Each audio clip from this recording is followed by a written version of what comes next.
Click subscribe to get latest news and don't forget to press the bell icon.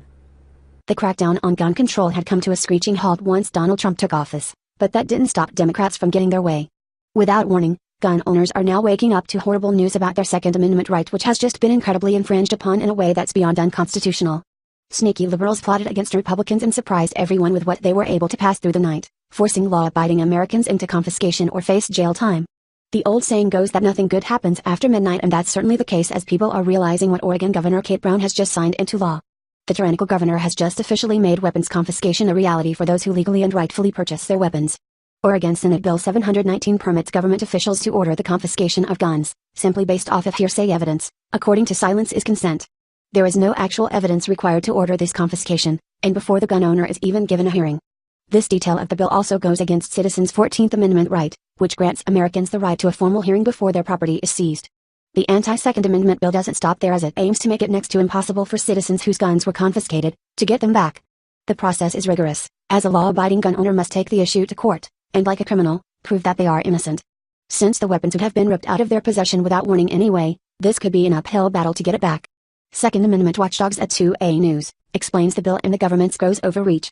On Wednesday, Oregon Governor Kate Brown signed into law a Democrat-sponsored gun confiscation bill, permitting Oregon judges to order guns to be confiscated under an extreme risk protection order, based on hearsay evidence, and before the gun owner is permitted a hearing to challenge the order.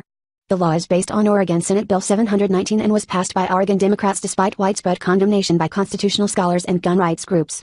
All but 4 Democratic senators voted in favor of the bill, while every Republican senator but one voted against the bill. The sole token Republican voting for the bill, Senator Brian Bockwist, R. Dallas, Oregon, claimed the law would reduce veteran suicides, and it was under that noble-sounding purpose that Democrat legislators steamrolled the bill through the legislative process. Paul Phillips, president of Oregon Gun Owners, noted the hypocrisy and the underlying purpose of the bill. The bill, he says, will do little to prevent suicides. What it will actually do, under the guise of suicide prevention, is deprive Oregon gun owners of their legal rights under the Second Amendment. Gun confiscations, he says, will be based on hearsay evidence alone, and the firearm owner is not, even, privy to a fair trial. This comes less than 2 months after California enforced forfeiture on their law-abiding gun owners. Having started on July 1, 2017, Californians were forced once again to give up more of their Second Amendment right to the state thanks to the state's liberal leadership employing the use of fear-mongering to get their way once again. Citizens were asked to turn in their gun magazines that hold 10 rounds or more. They are asked to forfeit all of their magazines that hold over 10 rounds, to local law enforcement, an authorized gun dealer who might purchase them from the person, or they can ship them to someone in a state that don't share similar laws.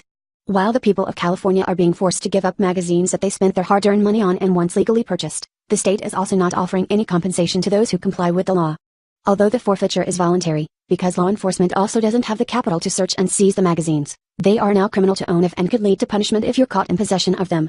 This is liberals' systematic and sneaky approach to total and complete gun control. If they take this right away step by step and piece by piece, as seems to be the case, it won't be long before this right granted Americans in the Constitution is totally erased.